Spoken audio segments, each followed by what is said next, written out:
All right, let's talk about one of the biggest balancing acts for any leader today. How do you demand excellence and get amazing results without, completely burning out your team in the process? The old rules just don't apply anymore, so we're going to explore a new way forward. For the longest time, it's felt like you had to pick a side, right? Are you going to be the tough, results-driven boss? Or are you going to be the fair, supportive leader that everyone loves working for? But what if that's the wrong question entirely? What if the best, most effective leaders out there are actually both? So before we jump straight to the solution, we really have to understand the problem we're facing. The ground has shifted under our feet. There's a new reality in the workplace, and it all boils down to one incredibly powerful concept: fairness.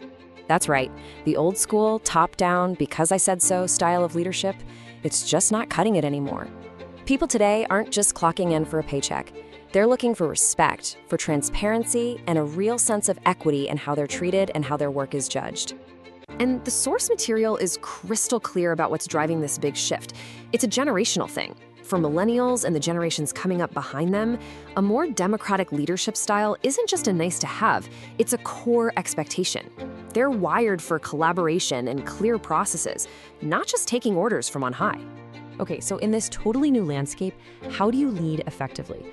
Well, the answer isn't to go soft and lower your standards. No way. The answer is to pair those high standards with something much more powerful. And that's where this whole concept of being tough, demanding, but fair comes into play. Let's really break this down. Tough and demanding. That part's pretty straightforward. It means you set a high bar. You expect excellence. You push your team to do amazing things. But that fair part? That's the secret sauce. It means that while the bar is incredibly high, the rules for clearing it are clear, they're consistent, and they apply to absolutely everyone. It's all about accountability, but it's built on a foundation of respect. And this just lays it out perfectly, doesn't it? A tough but unfair leader creates total chaos. The goals are always changing, someone's always getting blamed. It's a mess. But a tough and fair leader, they create clarity. Everyone knows the goal, they know how they'll be measured, and they trust that the feedback they get will be direct, respectful, and free of favoritism. One approach builds resentment, the other one builds a team that can bounce back from anything. Now, this all sounds great in theory, but how do you actually do it? How do you put it into practice? Well, lucky for us, the source material gives us a really clear action plan, and it's built on 3 essential pillars. Here they are.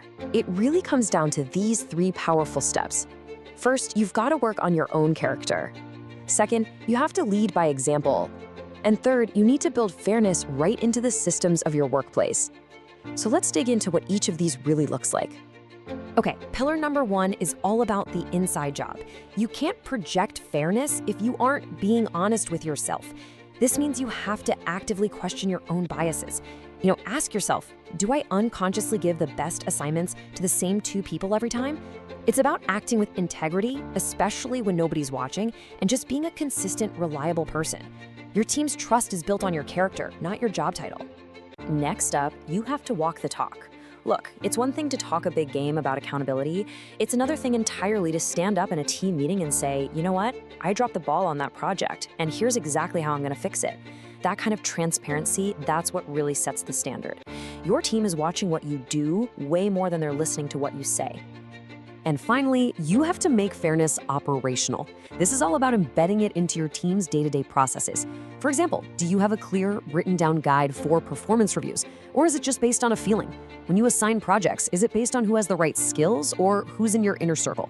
Creating transparent systems for these things ensures fairness isn't just about you, it's just how things get done around here. So, we've looked at the problem, we've looked at the 3-part solution, let's bring it all home. Why should you put in all this hard work? What's the ultimate payoff for being a tough, demanding, but fair leader? Let's be really, really clear on this. This isn't about being softer or nicer. It's about being smarter. It's about being more effective. Because when your team truly trusts the process and feels respected, that's when you can set those incredibly ambitious goals. That trust is the glue that builds a resilient, high-performing culture that can weather any storm. And that brings us to the end. But honestly, the real work starts right now. Instead of just thinking about these ideas, I want you to think about action. Look at those 3 pillars we just talked about: character, leading by example, and building fair systems. What is one small, concrete step you can take this week to put one of them into practice? Your answer to that question could be the start of a huge transformation. Thanks for tuning in.